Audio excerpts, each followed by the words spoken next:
Hello everyone and welcome back to UGC NET mentor guys. UGC NET exam को लेकर के एक बड़ा अपडेट निकल के आ रहा है और मैंने इसके ऊपर कल एक वीडियो भी बनाई थी जिसमें मैंने आपको बताया था कि पेपर लीक नहीं हुआ था, ऐसा सीबीआई का कहना है। आज की इस वीडियो में समझेंगे थोड़ा डिटेल में कि क्या कुछ हुआ है और क्या नई अपडेट निकल के आ रही है यूजीसी नेट पेपर को लेकर। क्या दोबारा से एग्जाम कंडक्ट होगा या फिर अब दोबारा से एग्जाम कंडक्ट नहीं होगा।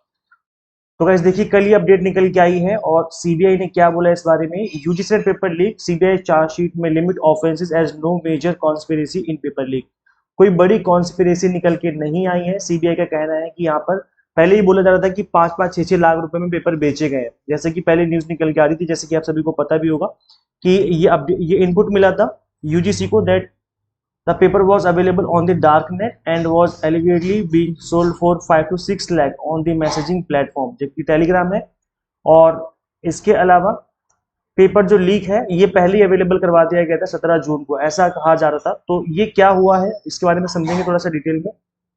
देखिए guys, the officials said that the probe revealed that screenshot of the leaked question paper for the 18 June exam was doctored by a school student. ये आप देख सकते हैं कि एक स्कूल के स्टूडेंट ने, एक स्कूल के बच्चे ने इस स्क्रीनशॉट को क्या किया, डॉक्टर किया था, मतलब उसको मॉडिफाई किया और उसको फिर जो डेट थी, क्योंकि 18 जून का एग्जाम था, उस स्क्रीनशॉट की डेट उसने 17 जून कर दी और बताया कि जो पेपर है 17 जून को मेरे पास अवेलेबल था, तो अब फ्यूचर में आप लोग मुझसे पेपर परचेज कर सकते हो और पैसे जो है मेरे अकाउंट में ट्रांसफर कर सकते हो।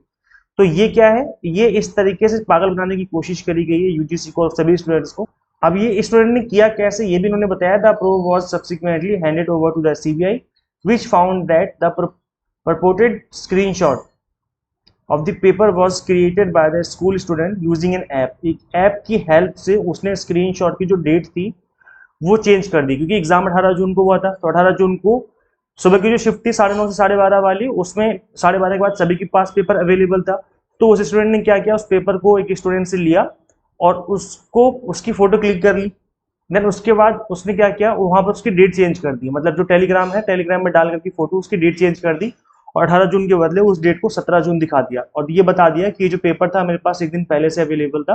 तो फ्यूचर में कोई भी पेपर हो या अनदर कोई भी एग्जाम होने जा रहा है एनटीए का, वो सभी पेपर आप मुझसे परचेज कर सकते हो, हम आपको पेपर एक दिन पहले अवेलेबल करवा देंगे।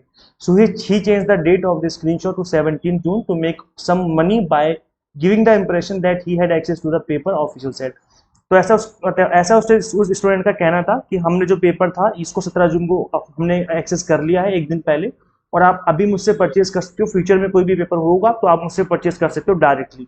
तो एज ये आप समझ सकते हो कि इस तरीके से चीजें हुई हैं और सीबीआई ने कहा है कि बस इतना ही हुआ है।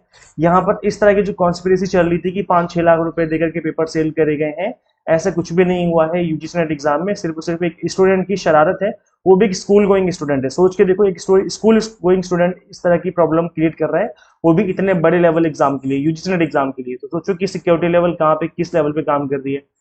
अगर ये चीज कंफर्म नहीं थी तो पेपर कैंसिल नहीं करना चाहिए था, क्योंकि वैसे भी हमें पता है कि अचानक से तो रिजल्ट दे नहीं देते हैं यूजीसी नेट का, इसमें भी टाइम लगता है, 15-20 दिन का आंसर की आने में इतना टाइम लग जाता है।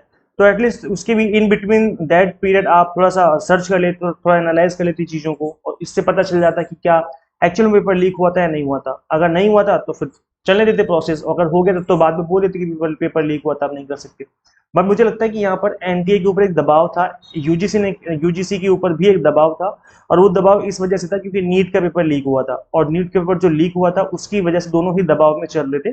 तो जैसे एक छोटी सी न्यूज इनको मिली कि पेपर लीक हुआ है या पेपर अवेलेबल था, तो इन्होंने फटाफट से पेपर कैंसिल कर दिया, क्योंकि ये चाहते थे कि नीट के बाद अब नेट को लेकर के कोई बड़ी प्रॉब्लम ना क्रिएट हो जाए, नहीं तो बच्चे फिर हल्ला मचाएंगे और सड़कों पर आ जाएंगे। तो मे भी शायद इस वजह से इन्होंने पेपर को तुरंत इमीडिएटली कैंसिल कर दिया था। बट अब जो है फाइनली न्यूज ये निकल के आ रही है कि जो पेपर था वो प्रॉपर तरीके से हुआ था और सिर्फ और सिर्फ एक स्क्रीनशॉट जो था वो भी बिल्कुल फेक स्क्रीनशॉट वो सर्कुलेट हुआ था, बाकी सब कुछ ठीक है। तो ये अपडेट निकल के आ रही है। अब यहाँ पर बड़ा क्वेश्चन ये निकल के आ रहा है कि जो अभी डेट आई है 21 अगस्त से लेकर के 4 सितंबर के बीच में क्या एग्जाम कंडक्ट होगा। तो ऐसे देखो, मेरे according to me most probably exam conduct होगा, क्योंकि जो पेपर कैंसिल हो गया अब मुझे नहीं लगता उसका कुछ हो सकता है, क्योंकि बाकी चीजें जो है वो सब रुक गई, सारा प्रोसेस रुक गया था वहीं पर। तो शायद अब एग्जाम दोबारा से कंडक्ट करवाया जाएगा 21 से 4 सितंबर के बीच में। बट इसके लिए हमें थोड़ा सा वेट करना पड़ेगा, 1-2 दिन का। एनटीए की तरफ से एक ऑफिशियल नोटिस आएगा जिसमें हमें पता चल जाएगा और डिटेल में। तो जैसे वो नोटिस आएगा डेफिनेटली मैं आपको उसके रिगार्डिंग भी अपडेट दे दूंगा। सो मेक श्योर आप इस चैनल को सब्सक्राइब जरूर कर लें। और गाइज, मैंने कल आप सभी के लिए क्लास ली थी जिसमें मैंने आपको समझाया था शोध गंगोत्री जो रिसर्च एप्टीट्यूड के लिए मोस्ट इंपॉर्टेंट है, मेक श्योर आप इस लेक्चर जरूर देखें। इसके अलावा कंप्लीट लिस्ट ऑफ डिसीजेज, बीमारियां कौन कौन से, एयर पोल्यूशन से कौन सी बीमारियां होती हैं, वाटर पोल्यूशन से कौन सी बीमारियां होती हैं, इस तरह के जो क्वेश्चन होते हैं वो एग्जाम में काफी देखने को मिले हैं। तो ये दोनों लेक्चर आप जरूर अटेंड करें और डेफिनेटली इससे आपके जो ये वाले टॉपिक है वो अच्छे से कवर हो जाएंगे। सो गाइज इस वीडियो में इतना ही, मिलते हैं फिर हम लोग नेक्स्ट वीडियो में। Till then keep watching UGC NET mentor. Thank you so much.